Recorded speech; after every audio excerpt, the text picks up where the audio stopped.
नाज़रीन कश्मीर में breaking news है जेका असां शेयर कयूं पिया। कश्मीर में अब्दुल खालिक जादड़ की रिपोर्ट मूजिब कश्मीर लॻ नामालूम हथियारबंद राइस मिल तां हिंदू नौजवान के हथियारनि की ज़रूरत ते अगवा करे विया आहिनि। इतला ते मूवी के घर में रोज राड़ो मची वियो। मिलियल ॼाण मूजिब कश्मीर देड़ा मोड़ वटे जेके राइस मिल तां चौधरी नरेश लाल जो सौट राजेश कुमार पुट गुरदारी लाल के हथियारबंद हथियारनि की ज़रूरत ते अगवा करे विया। पुलिस वाक़े वारे हंधि पहुती और नौजवान के घर में रोज राड़ो मची वियो। कश्मीर ज़िले में इन वक्त ताईं मुगिन जो तादाद 10 खां वधी वियो। मुगिन की बाज़ाबी लाइ पुलिस को भी तहरक न वरतो आहे।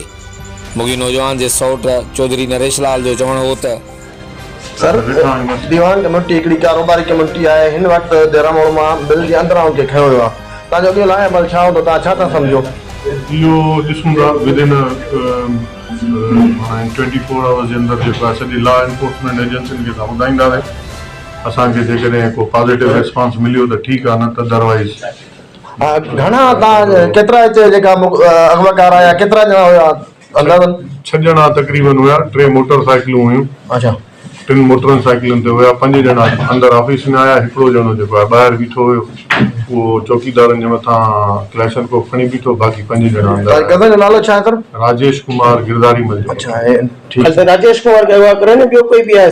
सिर्फ राजेश कुमार खे अगवा करे विया आहिनि, बाक़ी ॿियो कोई बि न आहे। ॿियनि खे हुनखे कुझु पुछो वियो, माना तूं कहिड़ी क़ौम सां तालुक़ रखे थो, पर उहो हुन चयो त मां दीवान आहियां।